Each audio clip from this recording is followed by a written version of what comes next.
What's up, everybody? Season 3, Episode 5 starts now. We thank you for listening and hope you enjoy.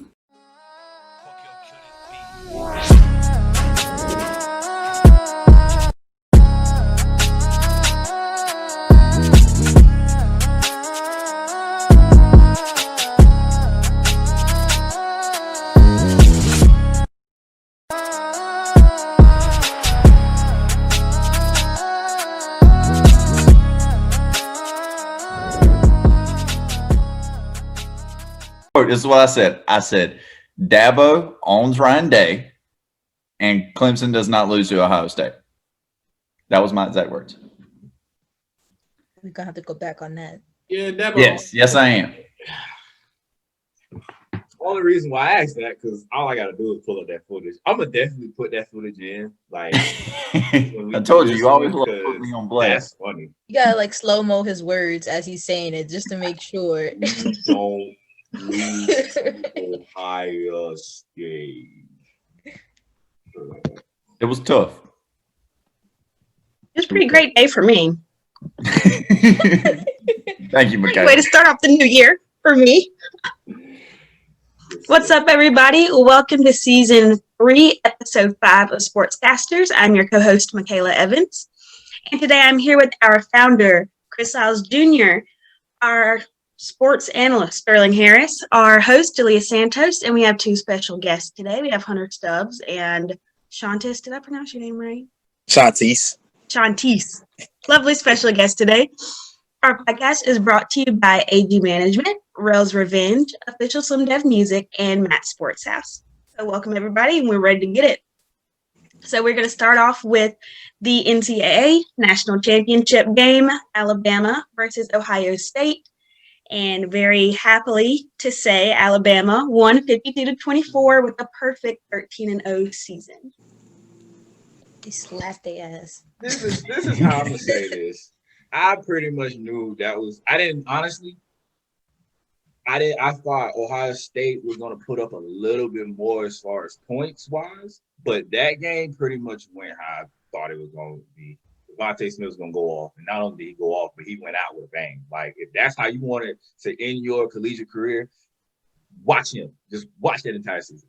And it was the crazy part about Devontae Smith that don't a lot of people really understand is that he's not the biggest guy on the field by any means. Like, I'm 6'3", and then I'm just an average Joe. So, like, I really thought about when I was watching, I'm like, dang, that was me out there. So I had to kind of make it, somewhat – yeah, y'all know what I'm trying to say. But nonetheless, like, that was just a great way to end the season, how Alabama really did. Like, they just put a stamp again, like, hey, we still going to keep it rocking and rolling. When I was watching the game, I was sitting there and I was really on Matt's side. Like, I was like, you know what, just for his sake, I'm going to have a supporter for him. I'm going to support him through this. And I remember it being like, at one point in the beginning, it was back and forth. Like, it was Alabama to Ohio. Like, I was like, all right, so this is going to be a good game. You know what I mean? And then I saw it 21-17, and that was it. After that, it just kept going up, and like, Ohio just stayed at one consistent spot. And I was like, dang, I would just go on the other side at this point. How you bandwagon right in the middle of the game, though? You know what? That's what happens, because I didn't even pick a team at the time. I was just trying to support Matt because all of y'all was dogging him. So I was like, you know what? I'll be a good friend and help him out. But then y'all was all right. And I was like, yeah, I'm out. What you got, Hunter? Clemson. From a fan's point of view of it, it was a great first half to watch. It was a lot closer than what I thought it was going to be at halftime. When Ohio State recovered that fumble, I thought it would kind of shift the momentum a little bit, knock Bama off. But Bama stayed the course, stayed to their game plan. They used the RPO game to their advantage. Najee Harris even said it in the post-game press conference that when they were running the RPO plays, Ohio State was crashing the line of scrimmage because they were trying to stop him, and they just sling it out the Matchy or Devontae Smith, and it was just over from there. So the RPO game really won that game, in my opinion, but Bama and Devontae Smith was disgusting to watch. I've never seen a team just one person, not including Mac Jones. I'll give Mac Jones his credit. 2 players literally just demolish a defense. Najee Harris put in work too, but those 2 players really just, it wasn't fair. So My biggest thing. I apologize. My biggest thing from the game was that if you're Ohio State, you knew coming into that matchup, bro. You don't have the matchups on the outside of the course. You already knew that. Then when you start looking at the quarterback position, your best bet in that game was going to be to apply pressure to a non-athletic Mac Jones, and you ain't do it. You had the one play, you had the strip sack, and that was the only time I've seen Mac Jones under any type of duress throughout the course of that game.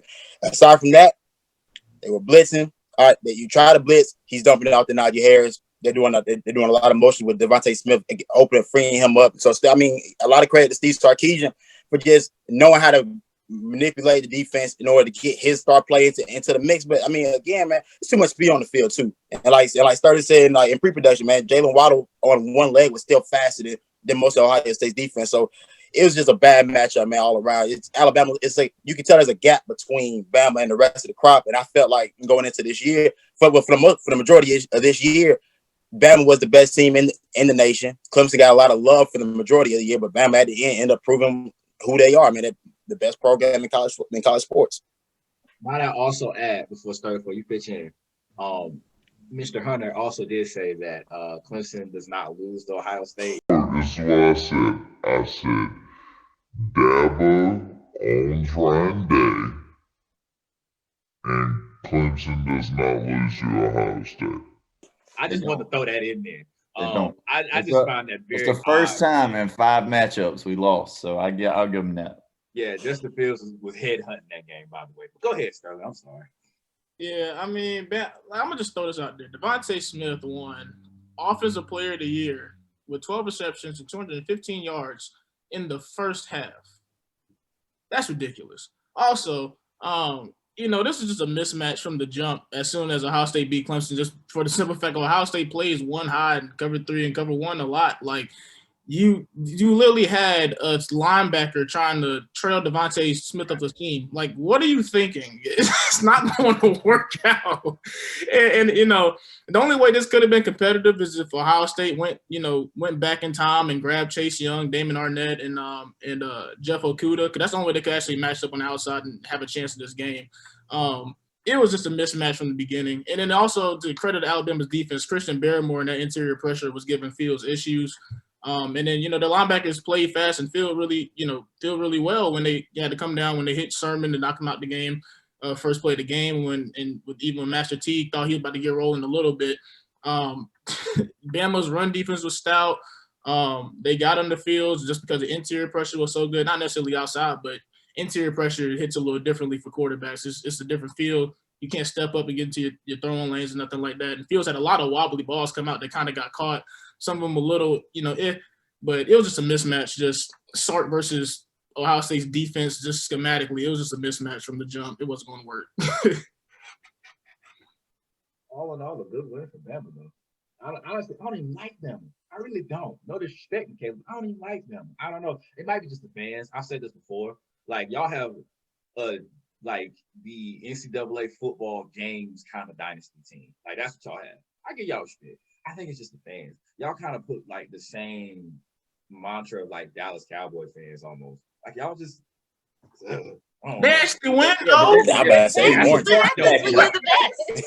why When I you're the can't best, say you too can much. brag. Though. That was talking about championships from 95. Like, who cares about that? That's why I can't say too much. It's like they winning. It's kind of like when, like, it's for people that get jealous of other people. Like, you see them winning in life, you just don't know why they keep winning, so you just kind of just shut up. Like, God, no. Right. Man, Bama has went throughout the whole iPhone era, literally.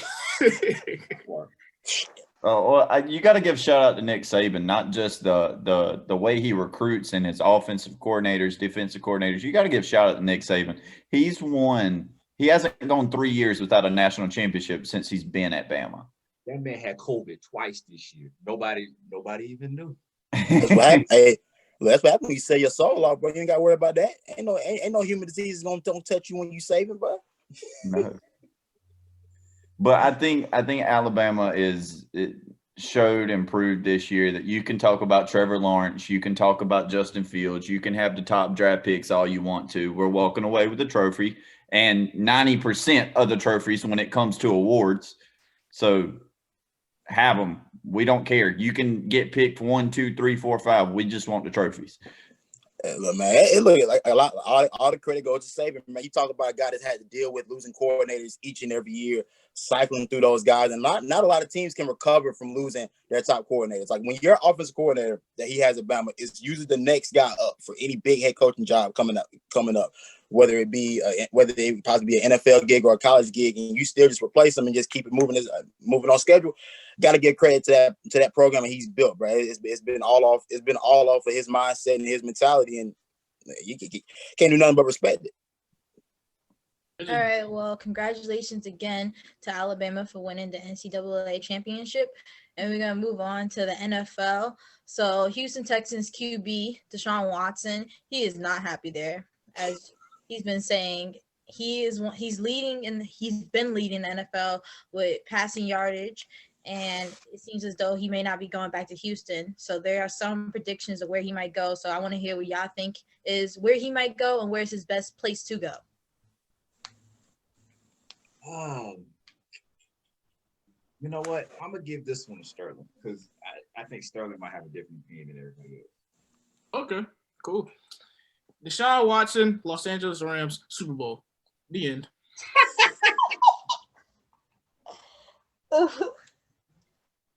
I want to give it up to that. I need evidence to back that up. Who we trade? Explain yourself, sir. Please, bro. Jared Goff can go. By the way, he's out. But that money don't match up, bro. He's getting paid Brinks trucks at a time. Yeah, it's technically less than Watson's contract because I think Watson had the second highest, after Mahomes' deal anyway. So you really will be getting less. So you get Jared Goff, you get a lesser talent. You get less talent too. And then if you're Los Angeles, give them as many picks as they want. As long as you can get Deshaun Watson with Sean McVay, that defense, and those guys, the weapons he would already have there, Robert Woods, Cooper Kupp, Higbee, the running back duo they got with Akers and I forgot the other dude's name. They're really good. Like, that's a Super Bowl. That's a Super Bowl team to me. So and just think about the Rams defense. The way they play defense is the exact way to beat the Kansas City Chiefs. They would have the best chance defensively to beat the Chiefs. All you gotta do is have the guy throwing the ball on the end of the field. Sean Watson, Rams, Super Bowl. The end. Sterling, Hunter, what do y'all take it? I'm gonna save mine for last. I think I go ahead and let Hunter go. You want me to go? Yeah, I want you to go. All right, I'm gonna say he's going to the Panthers. He's from the Georgia area. He played football famously at Clemson. Why not go ahead and just come close to home? Go ahead and go to Carolina. You can get rid of Teddy Bridgewater.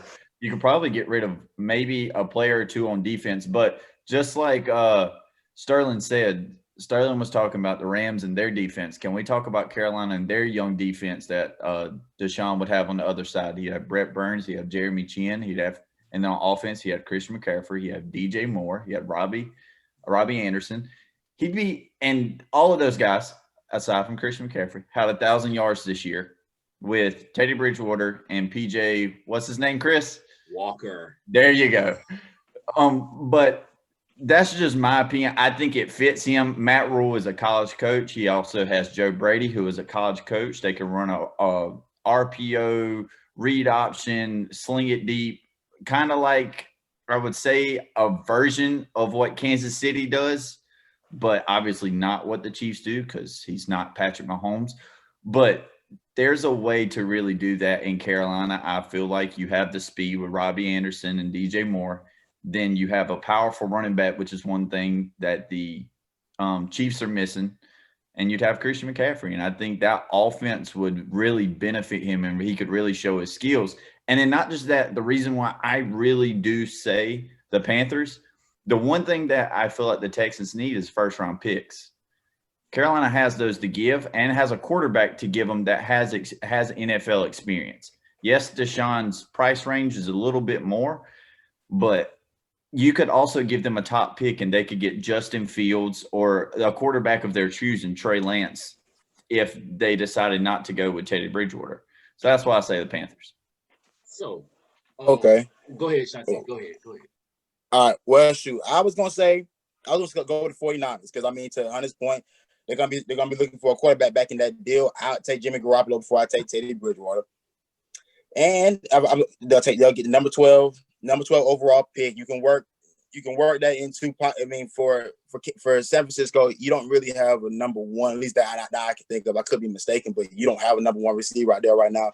Go draft it. Go draft a guy number 12. Your defense, that defense is solid, nonetheless. So I mean, you can take that. I mean, I don't think Kyle Shanahan's style of offense may fit Deshaun Watson because he's more of a run based style coach. But I mean, look, great coaches adjust. So I mean, you could take that on and see what happens. So, I actually agree with all of y'all's. I'm put it in levels. What's going to logically happen? More than likely the 49ers. Like, let's be completely honest here. More than likely, the people who are in the front runner to get him would be the 49ers. They have nothing else to lose. Panthers don't either, which is why they're second. The Rams, to your point, Sterling, yeah, Jared Goff need to go. Dak, I don't know how he got in the NFL. But nonetheless, Jared Goff just beat the Seahawks. Can we put some respect on his name, please? Oh, with a broken thumb. That defense beat the broken Seahawks. thumb. Can we put some respect on that? He did not beat the Seahawks. That defense beat the Seahawks. Jared Goff ain't do nothing. All right, Jared Goff let Brandon Staley and that defense do their thing. They beat the Seattle Seahawks. All Jared Goff had to do was hand the football off. That's all. He was in there for space. He's might hand the ball to Cam Akers the whole game. So, with my point being is why the Rams would be dead last. I would like to see that, but I don't think that'll happen from a financial standpoint. I mean, I wouldn't be surprised if it happens. I just don't see it. The reason why I'm kind of stuck between the 49ers and the Panthers is because, Hunter, going off of your point of them trading a draft pick, getting Trey Lance, really, if we want to be honest. And then them trading Teddy Bridgewater to Houston. Teddy Bridgewater could start, and you could just have Trey Lance kind of do what he did since Trey Lance is projected to come to the Panthers now. Just sit behind Teddy Bridgewater, learn, do what he needs to do. So I really think that between those two, I see Deshaun going to either one. Just because, and I honestly, I don't really agree with that whole the Kyle Shanahan part where he's a running style. He likes to run right now with Jimmy. Right now with Jimmy G, he's more run based than he's pass. That's how he tore his ACL. Exactly. So he has to. You have to cater to what your assets are able to do. So if you don't have Jimmy G can't play anyway. Hold up. Well, Chris, you do know that Kyle Shanahan somehow got Matt Ryan an MVP, right? No. What I was saying was, I'm not saying that. I'm saying that Kyle Shanahan could be able to switch his play style to Deshaun Watson. I was going against what Shontis was saying, where he was saying that Kyle Shanahan is just a strictly running base. No. I didn't mean to say strictly run base. He's more run base now than what he was in Atlanta because look at how they got to the Super Bowl. Jimmy G threw under 10 passes in the championship game against Green Bay, and you dominate that game against the Super Bowl. I mean, I'm just saying that's what they were utilizing. I mean, with Deshaun Watson, you can go crazy. I don't think you have the receivers for it right now, but. Here's how I feel about Kyle Shanahan play calling. Kyle Shanahan, he's one of those guys where you call him a top play caller in the league because he's not a run-based or a pass-first guy. He's just where is the defense's weaknesses, and we're going to attack it. So Green Bay, everybody knew Green Bay couldn't stop. I mean, they couldn't stop McCayley from running the ball. It was last year. It was ridiculous. So why even throw the ball? Why even throw the ball? When they played the team, when they played I think when they played Minnesota, they had to incorporate some more play action to get to the perimeter because Minnesota had Everson Griffin and Barr and those guys playing out their minds that game. So Jimmy G had to put the ball in the air a couple more times. But I think he's just a dude. He's going to exploit the defense's biggest weakness. That's what you're supposed to be as an OC. You're not supposed to I got to throw the ball or I got to pass the ball. It's like even though the Chiefs with Mahomes, is my best offense is my quarterback having the ball thrown it. So that's what they do. But you've seen games where Kansas City flat out say, well, Clyde Edwards-Helaire has an advantage, or we have an advantage here. We're going to run football, 20-some times. Facts. So Right. that's just the way. Question, though. I think the main thing that people are forgetting in this whole situation, though, that I've seen a lot of analysts, writers, really want to point fingers at Deshaun, which is weird to me because I'm like, Exactly. Deshaun gave you his entire career to that organization. So, and then Hunter, we were talking about this in the IG, and Sterling kind of questioned it. I don't know how we put James Harden with Deshaun. That's two different situations. Deshaun, Well, in my opinion, I was just saying because they're both from Houston. Like that was how I connected both of them. But here's my question. We've all seen the video of him and JJ Watt walking off the field together at the end of the last game. And JJ looks at him and says, "I'm sorry, we wasted a whole season of your career, blah, blah, blah, blah, blah." Do any of y'all agree with me? Because this is 100% what I think. Deshaun took that conversation way too literal, and Deshaun was like, all right, well, if he feels this way and he's a vet and he's been here way longer than me, I need to get out of here. No, I think he took it exactly the way that JJ wanted. Exactly how. No, that was. I don't think JJ wants him gone. JJ Watt, he don't want to be there no more. JJ Watt, if I'm JJ Watt, I work my behind in Pittsburgh and play up with my brothers. I think that's what anyway, and that would be. And since Pittsburgh probably not gonna sign Buddy back anyway, that would be nasty. No. And then with Houston, I mean, the report about Deshaun being upset didn't come out until they announced that they hired the GM and didn't even talk to Deshaun about the decision to hire the GM. And then they wasn't even gonna talk to Eric Bieniemy for some mistaken reason. I don't know how that happens, but at that point, the writing's on the wall. I need to get up out of here. I can't be here. Hey, look, Deshaun has been feeling this way for quite some time. You don't trade away somebody's number one receiver and he's okay with it. Deshaun, he doesn't say much, but we all knew that, okay, you trade away DeAndre Hopkins, you ain't running by nobody else. Didn't get a first-round pick. You trade him for a running back that hasn't played, that's been injured. Literally. Exactly. So, I mean, a quarter. So Deshaun Watson has been upset. This is now, and especially with, I look at how DeAndre Hopkins is speaking out. I mean, Hopkins speaking out don't really surprise me, but Andre Johnson speaking out, a guy that hasn't said nothing. When the last time we heard Andre Johnson speak ever? Retired. For real. I didn't know that man had a Twitter. I said, Chris got to go follow him. Hey, man, when you get him, Sam, when you get him out of pocket, man, it's time.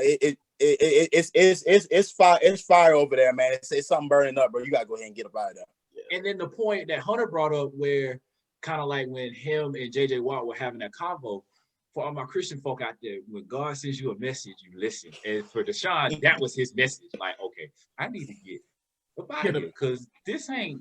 If the man, how long has JJ Watt been with Houston? His whole entire career. Years. Yeah.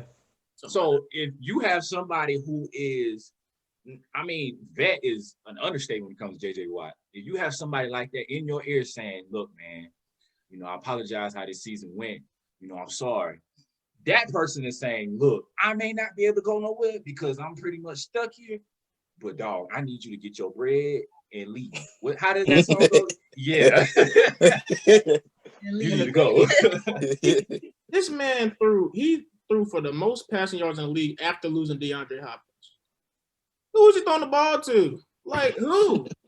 I don't know if Brandon Cooks was playing or not. I heard he'd get. Like, he's too special, man. We'll see. Like, whenever he does waive that no trade clause, I think he has one in his contract.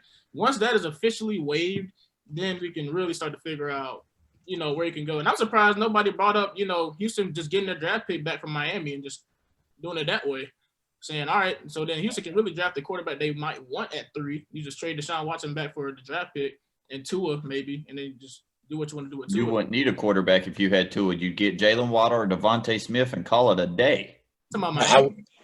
Yeah, I mean, if he went to Miami, I mean, you get Tua and you'd get that pick back and probably something else for Deshaun Watson. You'd get Tua at quarterback with a team that just threw for the most passing yards in the NFL. And then Tua, who do you want? You want an offensive lineman or you want Devontae Smith or Jalen Waddle?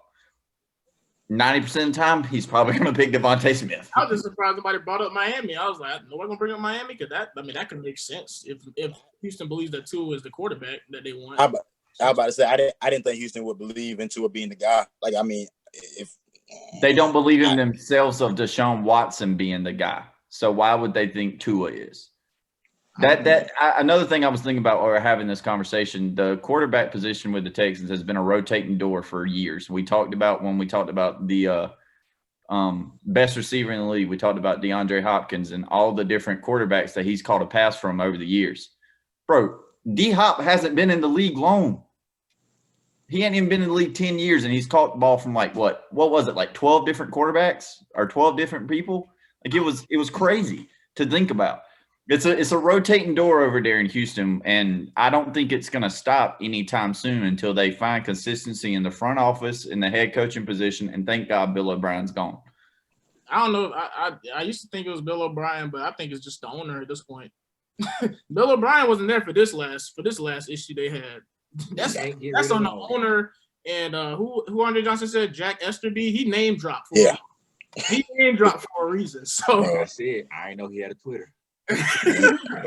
All right, y'all. I feel like we could talk about this all day. I know how y'all get with football, and let's switch it over to the NBA and what is happening right now. Trending number 1 on Twitter is James Harden. I'm gonna let y'all go off about why he is trending currently.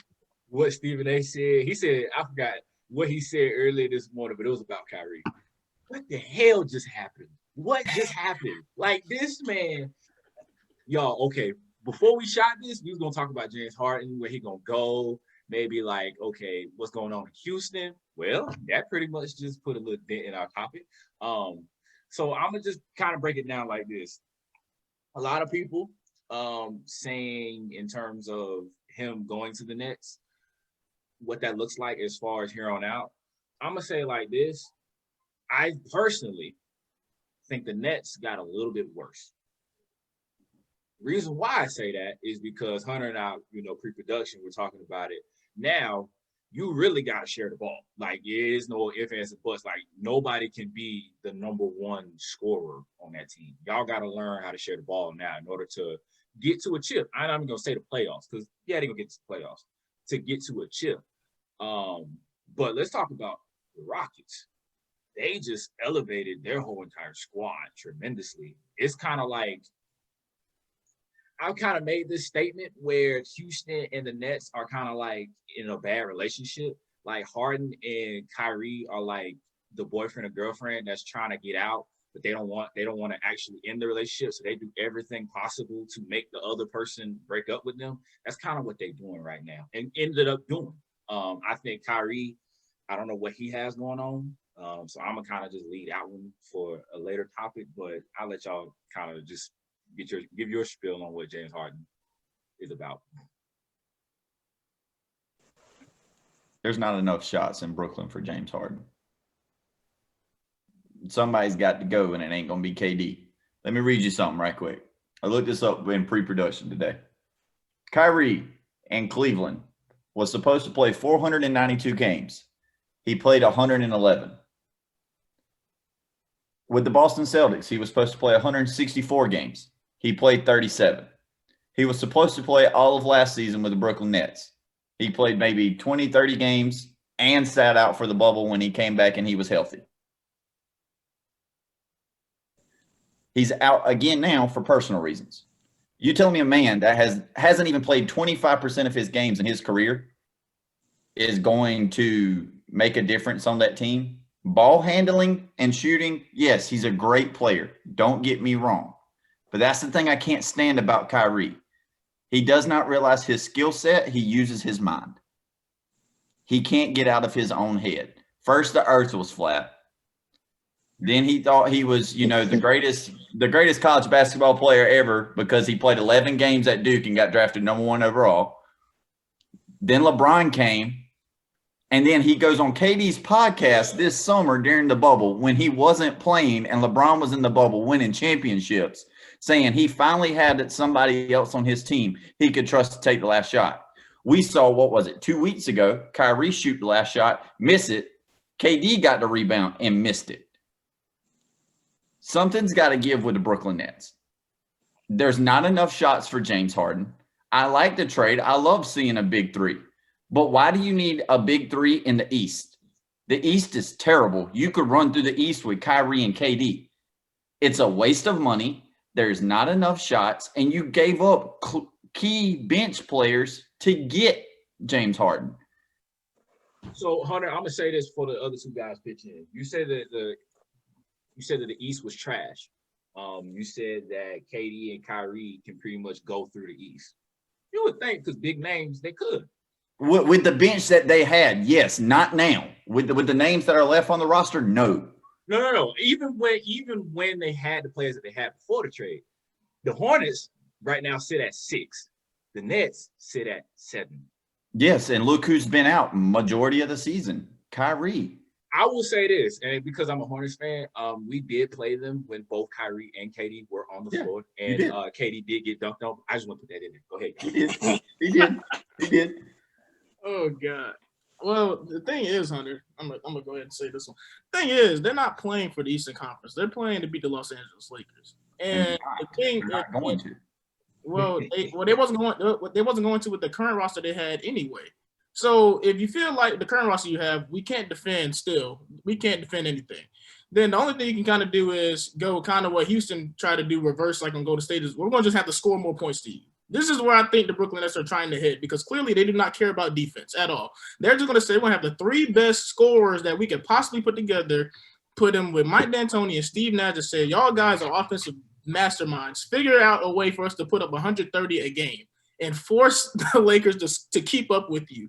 So that's how I feel the Brooklyn Nets, that's what their idea is here, because even yesterday when you watched them play, I think they played Denver and they still gave up like 130 something, or what, it was 100 something. They're giving up like 100 something every single game they played this year almost.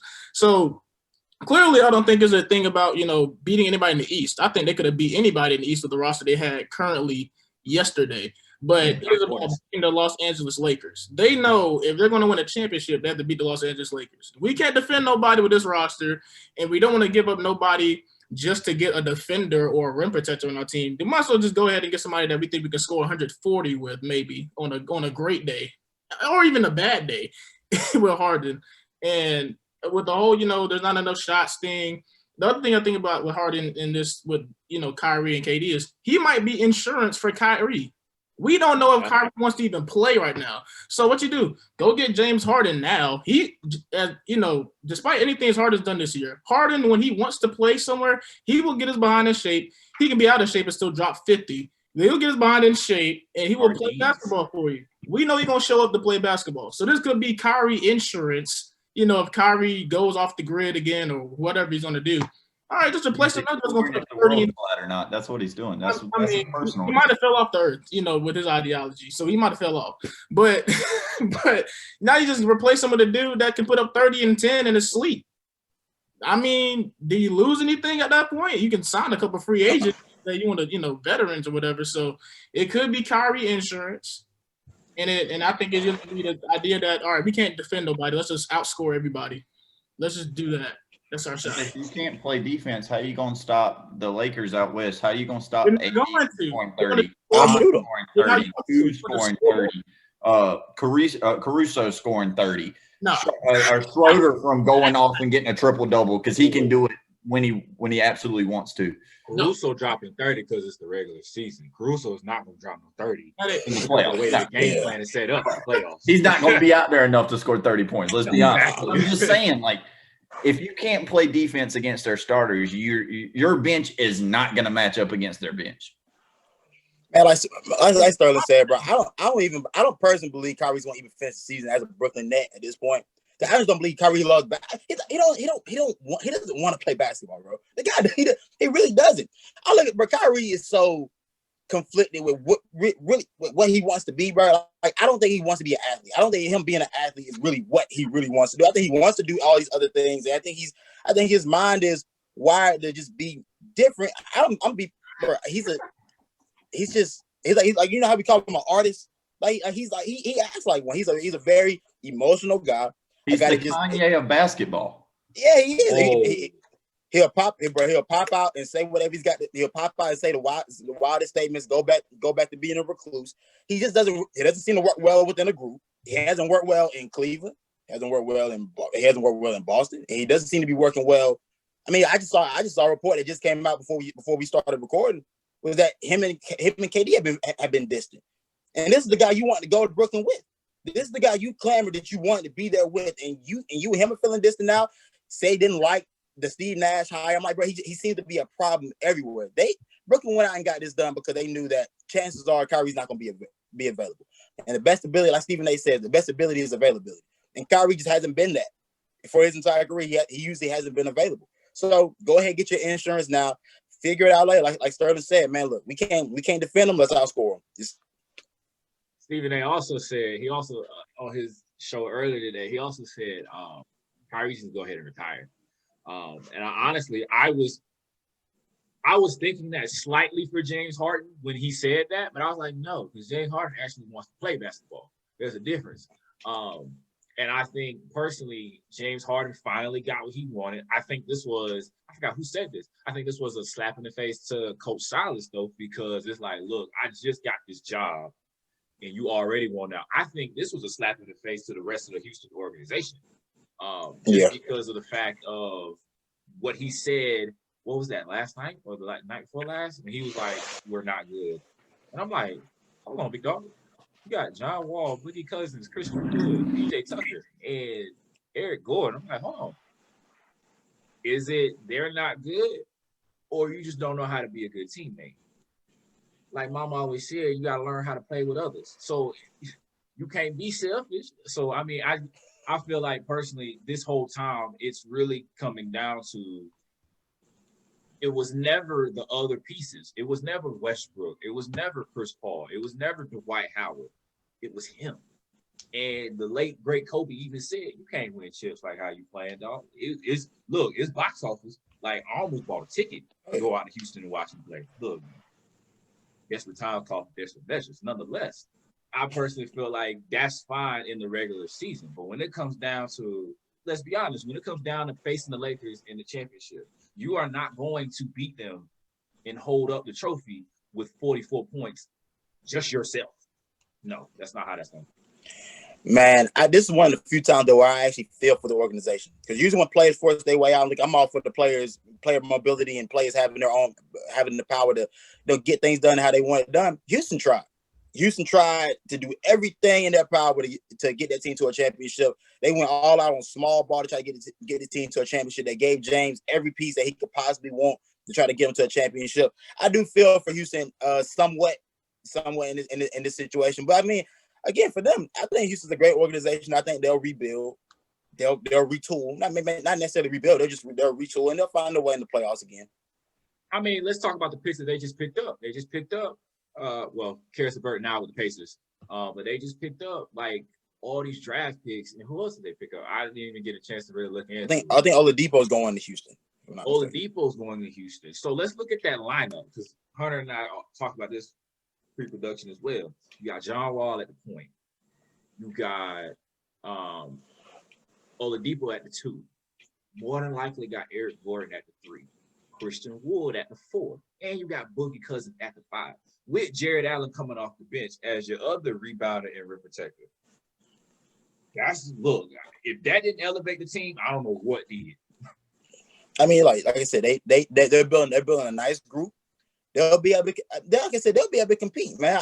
Houston didn't come out bad on this deal, man. They did what they were supposed to do. Got the best possible deal for their best player.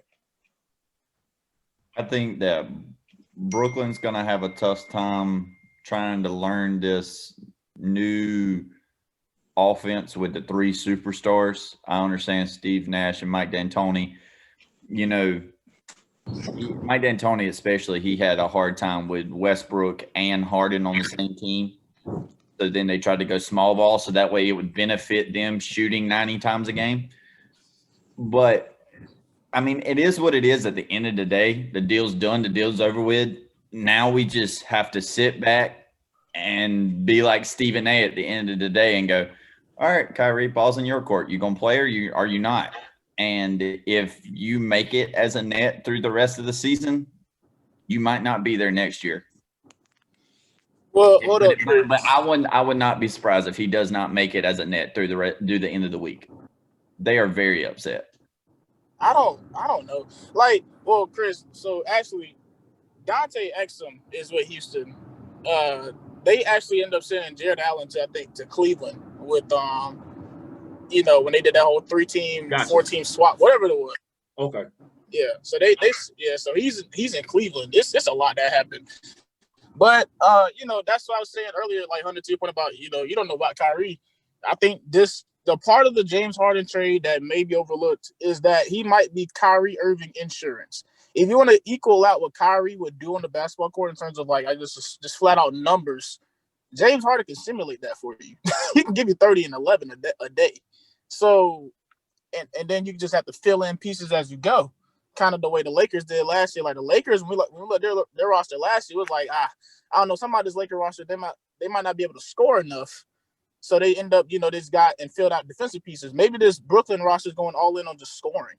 And that just might be where they're trying to head to, since they know the Lakers did lose some of their defensive guys last year, and they're a way better scoring team this year than they were last year already. So Brooklyn's saying, we can't go find enough defenders. Let's just try to outscore them. And they do have the best scorer probably in league history, Kevin Durant. So that could be the way they go. All right, y'all, we're going to wrap this up. So first, I want to thank Hunter and Shontis for joining us this episode, guys. SportsCast is brought to you by Rells Revenge, Slim Dev Music, Matt SportsHouse, and AG Management. I will be happy to see you guys next episode next week. Bye. This podcast is brought to you by Rells Revenge, Official Slim Dev Music, Matt SportsHouse, and AG Management. Stay tuned next week for Season 3, Episode 6 of SportsCasters. See you then.